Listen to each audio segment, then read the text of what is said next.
Milagro officially exposes the judge presiding over the case brought forth against her by Megan Thee Stallion, discloses that the judge's husband actually works for a law firm that is currently representing Roc Nation CEO Desiree Perez. Defendant Milagro Elizabeth Cooper, also known as Milagro Gramz, acting pro se, moves for relief from final judgment under Federal Rule of Civil Procedure 60B6, citing an appearance of partiality under 28 U.S.C. 455A. The motion alleges that Judge Cecelia Altonaga's spouse is a partner at a firm representing non-party Desiree Perez, who allegedly funded the litigation against Cooper, a conflict not disclosed until after judgment. While not alleging actual bias, the motion argues these circumstances, along with alleged social media suppression, would cause an objective observer to question the court's impartiality. 28 U.S.C. 455A requires disqualification when a judge's impartiality might reasonably be questioned, regardless if the judge was aware or not. Judge Cecelia Altonaga's spouse, George Minicio Jr., just so happens to be a partner and a board member of Holland and Knight law firm, who happens to represent Desiree Perez in the case brought forth against her by her own daughter, Desiree Hadley. In Milagro's case, Desiree Perez was represented on the record that she had funded and been personally involved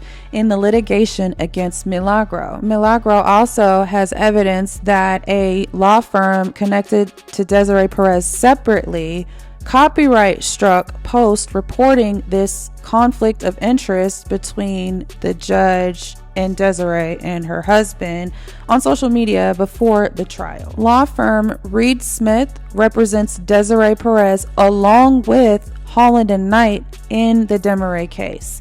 Milagro was referenced in the Desiree case several times, including with screenshots of her tweets from social media. Milagro was required to testify about her relationship with Desiree Perez's daughter, Desiree Hadley, during her deposition in the case brought forth by Megan Thee Stallion, only because she was asked. Please note that this had absolutely nothing to do with Megan. The paperwork also says that this illustrates the degree to which the firms connected to Altonaga's spouse remain intertwined across separate but factual litigation, although they are not formally related. A social media user who goes by the name of Lex Noir published a post called Roc Nation The Bench and the Appearance of Biased.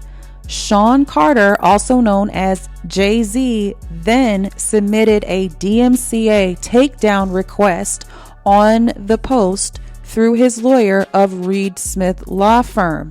Note, Reed Smith Law Firm is the same law firm that represents Desiree Perez in the case with Desiree Hadley, her daughter. This means that a law firm with separate representation of Desiree Perez is copyright striking reports of this very conflict of interest between Judge Altonaga, her husband, and Roc Nation. So before I drop my opinion on all of this, I just wanted to take a second to congratulate Milagro, because at the beginning of this video, I did say that she is doing this pro se, meaning she does not have a lawyer. She is doing all this shit on her own.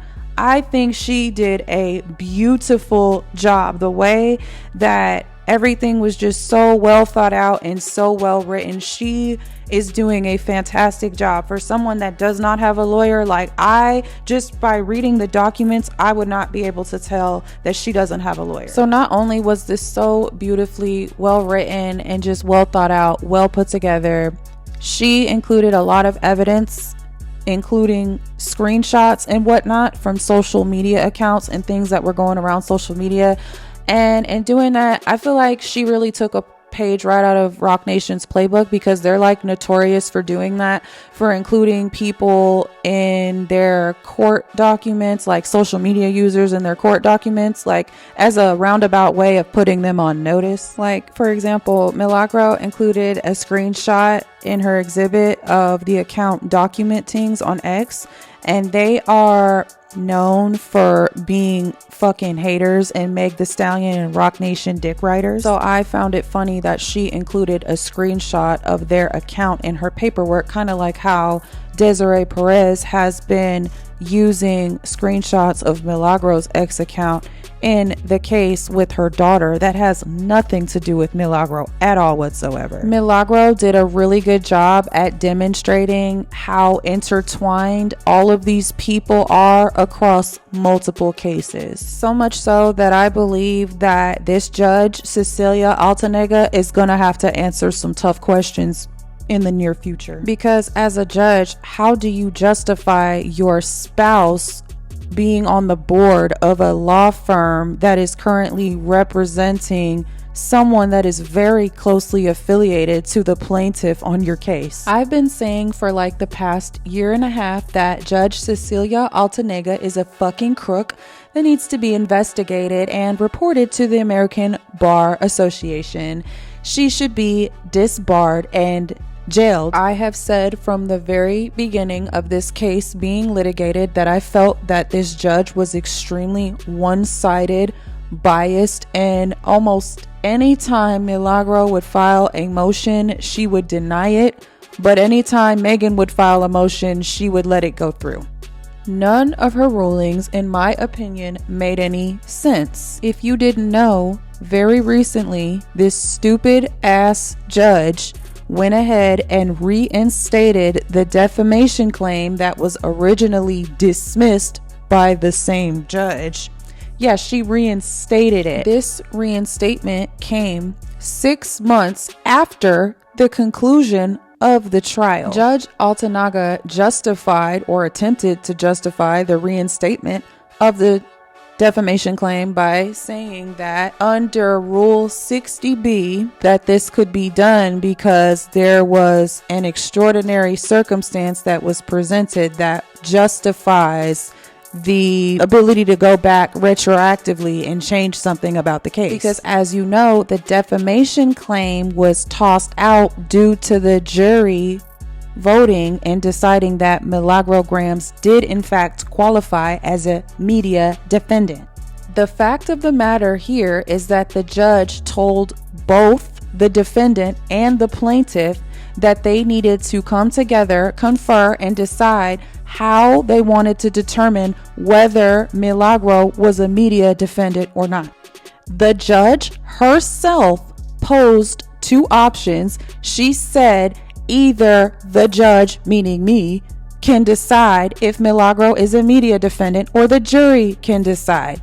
Megan Thee Stallion's side wanted the jury to decide. Milagro wanted the judge to decide, but ultimately changed her mind and decided to go along with Megan Thee Stallion's request to allow the jury to decide. The jury voted and decided that Milagro is in fact a media defendant, meaning that she was entitled to pre-suit notice that she never got, meaning the defamation claim was a complete bust. Therefore, the judge ordered the defamation claim to be dismissed. Now explain to me how it makes sense that 6 or 7 months after this ruling to dismiss the defamation claim, the judge would then come back and say, oh, by the way, I'm enacting Rule 60B and I'm now striking the jury's decision to consider Milagro as a media defendant, and now I'm going to leave it up to me, the judge,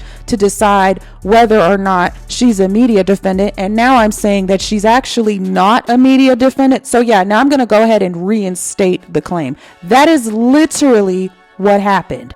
Meanwhile, in the judge's explanation, she literally writes that Rule 60B is only to be enacted when there is an extraordinary or extenuating circumstance that would ultimately change the overall outcome. In my opinion, that was not an extraordinary circumstance because the fucking judge herself told both sides to decide how they wanted to move forward, and the fucking plaintiff said she wanted the fucking jury to do it. Milagro literally was the one saying that she wanted the judge to do it. So now how can the judge come back months and months later and be like, yeah, I'm gonna actually make the decision now? Okay, so why the fuck didn't you make the decision when Milagro asked you to? Oh, because that's not what the fuck Megan wanted. Oh, because you're on her fucking payroll. And fuck that. I'm not saying allegedly. Fuck you. Yeah, that bitch is on Roc Nation's fucking payroll, because why is your husband over there at a law firm that is currently representing Desiree Perez? Get the fuck out of here. And I want to add that this is a horrible look for everyone involved. Desiree, Roc Nation, Jay-Z, the judge, the law firms, all of you guys look crazy. And I'm just going to say this. I really do not see how all of the other people that they might have on their payroll, Roc Nation, I don't see how these other people will now be willing to do favors for them or help them out with anything after seeing how this judge, who is a crook, just got exposed. Her whole shit just got blown all the way the fuck up. So who in their right mind is really going to want to put their neck out there, put their likeness, their livelihood on the line for Roc Nation after they just watched how they got someone exposed?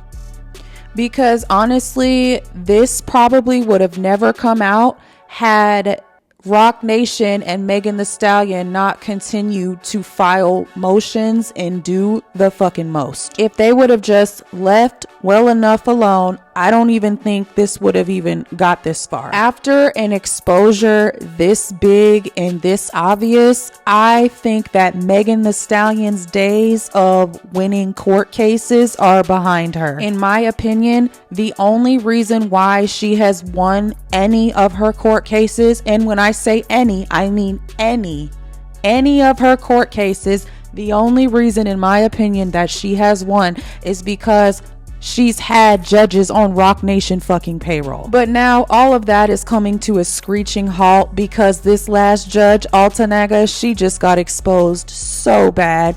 And I think she's been exposed to the point where I don't think she's gonna have a choice but to recuse herself.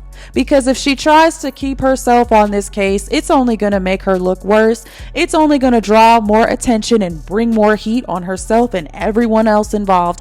I actually think that it would be in her best interest to just recuse herself. Milagro in her motion is requesting basically for the judge to remove herself and for basically all the sanctions or whatever her punishment that was imposed, all of that shit get tossed out.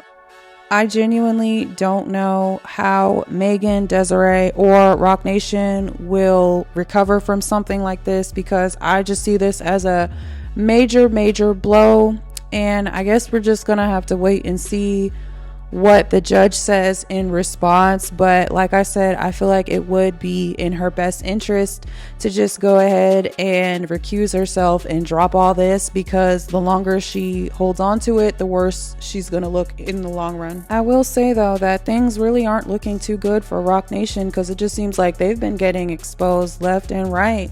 Just last week, Charlamagne got exposed real bad for having equity in the Roc Nation casino situation. He went around telling DJ Akademiks that he didn't work for Roc Nation and that he didn't have any affiliations with them, just for it to be revealed that he had stake in the casino. And that's crazy, because he was literally on the FCC regulated airwaves promoting this casino for Jay-Z, just for it to come out that he had stake in it and he did not tell his audience. Now, after all that exposure, Akademiks announced that him and Charlamagne would be doing a sit down on his platform, basically to give Charlamagne a chance to speak his piece and explain himself. However, me personally, I think that is an absolutely horrible idea. I think that it would be in Charlamagne's best interest to not say anything at all, because he really got caught red-handed, and I feel like anything that he says can be used against him in a legal manner, and it just wouldn't make sense for him to speak on that right now. I just find it so fascinating to watch two people have their credibility and reputation completely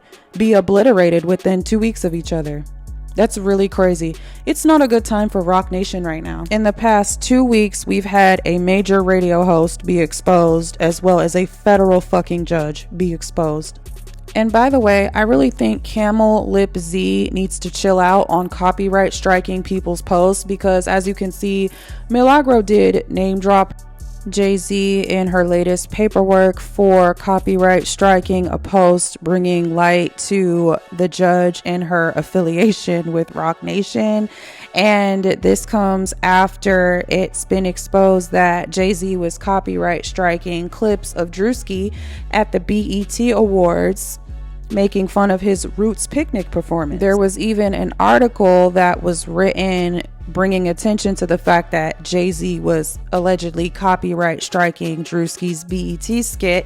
And what happened to that article? It got struck and taken down. Grandpa thinks copyright striking posts and snatching articles down is gonna keep people from talking about certain things. He's so geriatric. So geriatric. It doesn't work like that. The internet doesn't work like that, and you can't control what people say about you. And honestly, you've really just pissed people off to the point where they're just going to talk about you even more. He really should stop doing that stupid shit. So that's all I got for today's episode of The Crumble of Rock Nation, and I'll come back on the next episode to let you know if I have any more updates. I'm sure I will have more updates, so I will be back to talk about this some more. Let me know what you think about this video. Give it a like or a dislike, depending on how you feel about everything that's going on with this case and this motion that Milagro just filed. Do you think the judge should recuse herself, or do you think she should stay on it and try to argue and fight? Me personally, I think she should just shut the fuck up and not say anything. Either way, let me know what you think in the comments, and I will remind you to be respectful. Thank you for watching, and I'll see you guys very soon. Bye.